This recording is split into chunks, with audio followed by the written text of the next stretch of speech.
নমস্কার বন্ধুরা, রেখা রন্ধনে আপনাদের সবাইকে স্বাগত জানাই।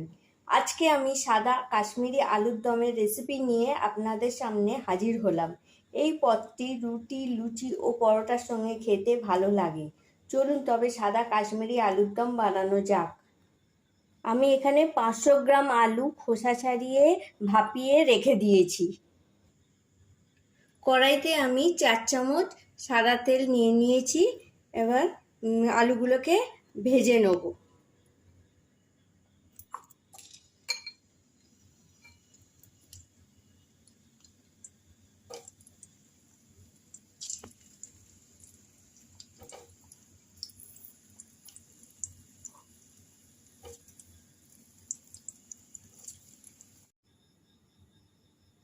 আলুটা আমার ভাজা হয়ে গেছে।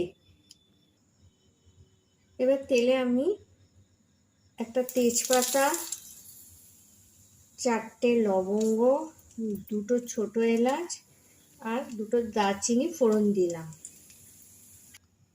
এবার আমি এতে আদা আর কাঁচা লঙ্কা বাটা 1 চামচ দিয়ে দেবো। আদা কাঁচা লঙ্কা আমার ভাজা হয়ে গেছে। এবার এতে আমি 12টা কাজু বাদাম, 1 চামচ পোস্ত, 1 চামচ চারমগজ মিক্সিতে পেস্ট করে রেখেছি, সেটা দিয়ে দেবো।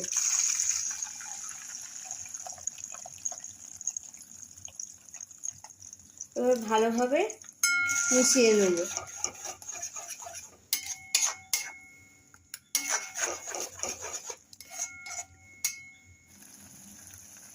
ধিমি আঁচে 5 মিনিট নেড়ে নেব।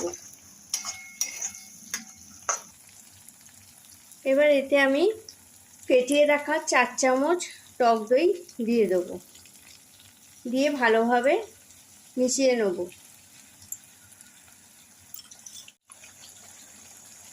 এতে আমি পরিমাণ মতো নুন দিয়ে দেবো। 1/2 চামচ গোলমরিচ গুঁড়ো দিয়ে দেবো। 1/2 চামচ শাহি গরম মশলা গুঁড়ো দিয়ে দিলাম। দিয়ে এবার ভালোভাবে মিশিয়ে নেব।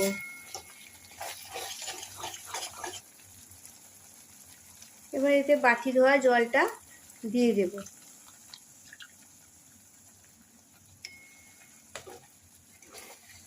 দিয়ে ভালোভাবে মিশিয়ে নেব। এবার আমি ভেজে রাখা আলুগুলো গ্রেভিতে দিয়ে দিচ্ছি।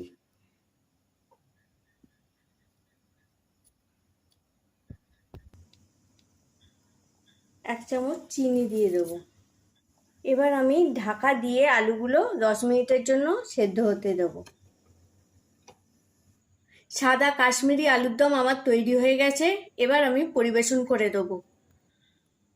রেসিপিটি ভালো লাগলে প্লিজ আমার চ্যানেলটিকে সাবস্ক্রাইব করবেন আর ভিডিওটি লাইক ও শেয়ার করবেন এবং কমেন্ট করে জানাবেন যে রেসিপিটি কেমন লাগলো।